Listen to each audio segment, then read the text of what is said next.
In a stunning and unexpected move, Canada has officially rejected a massive $20 billion US proposal to supply the Royal Canadian Navy with state-of-the-art nuclear-powered submarines.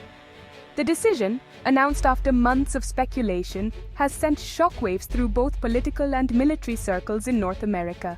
The terse announcement on Parliament Hill abruptly ends months of secretive, high-stakes negotiations between Ottawa and Washington and redraws the strategic lines for both nations. The deal had been closely watched by defense analysts and allies around the world. This wasn't just about submarines, it was about sovereignty, alliances, and Canada's evolving role in a world that is growing more dangerous and unpredictable by the day.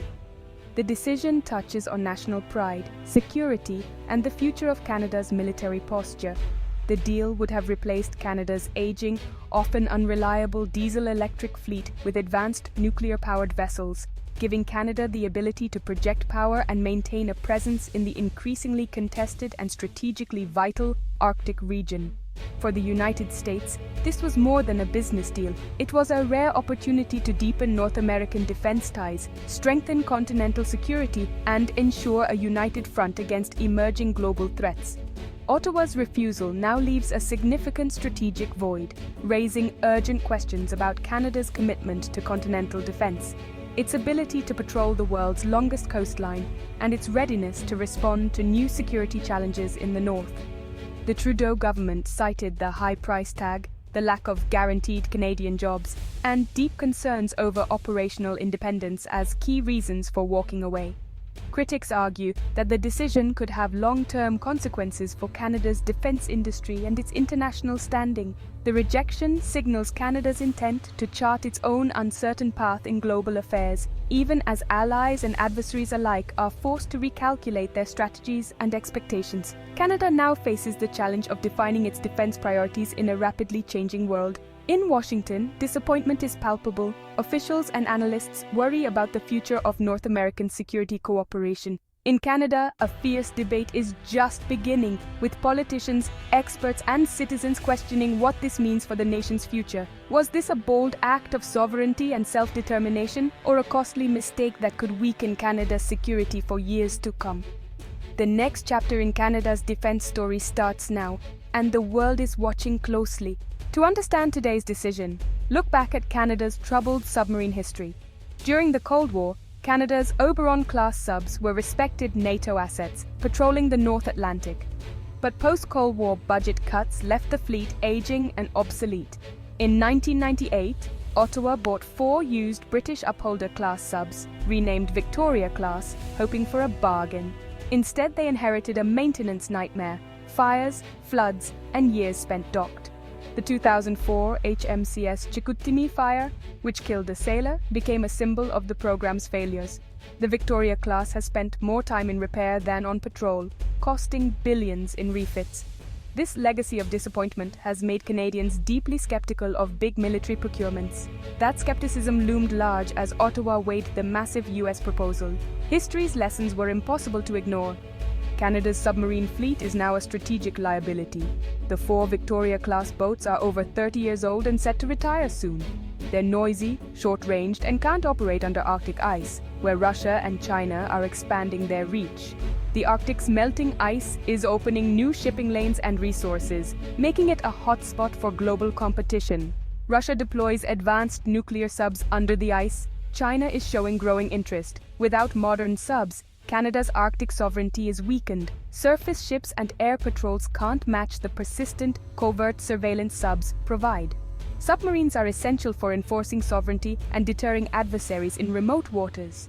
As global sea lanes grow more contested, Canada needs a credible underwater presence to protect its interests and support allies. The clock is ticking. The rejected US deal was built around 6 Virginia-class nuclear-powered submarines, America's most advanced and stealthy attack subs, renowned for their cutting-edge technology and formidable capabilities beneath the waves.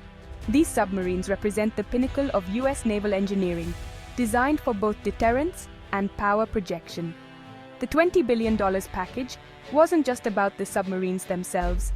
It included comprehensive training for Canadian crews, major upgrades to naval infrastructure, and a promise of long-term support and maintenance. The ambitious plan aimed for delivery to begin in the late 2030s, stretching over several years to ensure a smooth transition. Negotiations were intense and high stakes, with US officials describing it as a once-in-a-generation opportunity for Canada to join an elite group of nations operating nuclear-powered submarines. The deal was pitched as a strategic leap forward for Canadian defense. The proposal promised Canada access to some of the world's most sensitive military technology and the chance to deepen its defense partnership with the United States, strengthening North American security ties for decades to come. Under the deal, Canadian crews would receive advanced training in the US, learning to operate and maintain these complex vessels. Naval bases across Canada would be upgraded and expanded to accommodate the new nuclear fleet, bringing modern facilities and new capabilities. Recognizing Canada's lack of nuclear experience, the US also offered technical assistance to help build a robust Canadian nuclear regulatory framework, ensuring safety and compliance with international standards. However, a major caveat was that the submarines would be constructed entirely in American shipyards. This left only limited opportunities for Canadian industry to participate, raising concerns about missed economic benefits and domestic job creation. Leaked government reports soon revealed mounting frustration among Canadian officials. The lack of meaningful technology transfer and the minimal role for Canadian companies became flashpoints, sparking public debate and political controversy. The structure of the deal, heavy on American control, light on Canadian industry, became a major sticking point. Many questioned whether the benefits truly outweighed the costs for Canada, fueling skepticism and doubt.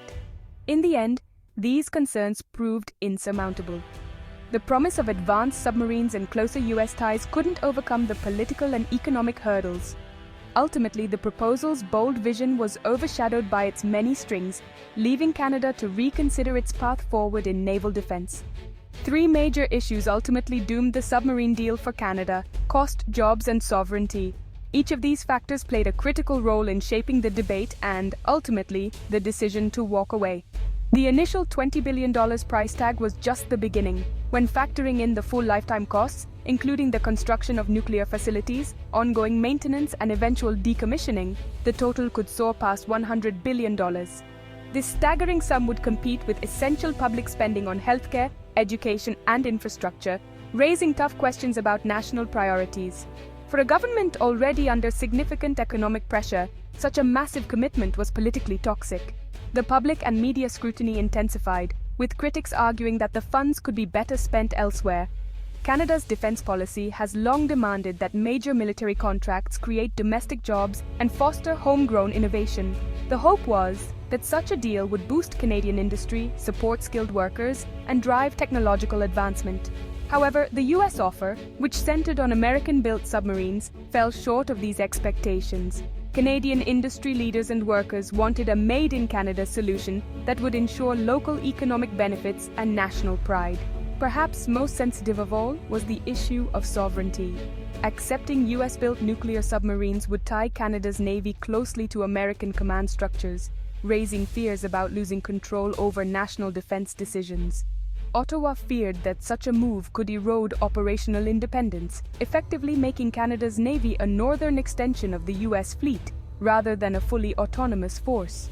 These concerns combined to create a perfect storm: prohibitive costs, insufficient industrial benefits, and an unacceptable loss of autonomy. The political, economic, and strategic risks were simply too great to ignore. In the end, the government couldn't build the consensus needed to overcome these formidable hurdles. The debate left Parliament divided and the public uncertain. Rejecting the deal was ultimately seen as an act of fiscal prudence and a stand for industrial independence. Yet, this decision has left Canada's long-term defense strategy in limbo, with no clear path forward. The true price of security and how Canada will meet its future defense needs remains unresolved and open to debate. The decision has ignited a political firestorm and economic uncertainty. Opposition parties accuse the government of abandoning national security and betraying the armed forces. Defense contractors and shipyards hoping for a windfall now face a void. Thousands of high-skilled jobs have vanished overnight. The defense industry fears a brain drain as talent looks abroad. Public opinion is split. Some applaud fiscal restraint, others fear Canada is shirking its defense responsibilities. the debate exposes a deeper question. Is Canada a peacekeeper or a serious military ally? The government's choice hasn't settled the issue, it's only intensified it. The fallout from this decision will shape Canada's future for years to come. Experts warn the rejection is a high-stakes gamble. Dr. Evelyn Reid, a defense policy analyst, says cost concerns may have overshadowed the urgent need for modern subs. With Russian and Chinese activity rising, the Victoria-class is no longer a credible deterrent. By saying no, Canada resets its submarine program, losing precious time. Major military procurements take decades. With the current fleet retiring soon, Canada risks having no subs at all. This would be unprecedented for a G7 nation with 3 oceans to patrol. It undermines Canada's ability to contribute to NATO and NORAD and to defend its own waters. Alternatives, like buying new diesel subs or partnering with Europe, are possible, but slow and complex. The government now faces the urgent task of developing a credible Plan B. The strategic window is closing fast. Canada's decision sends shockwaves through its alliances. In Washington, disappointment is real.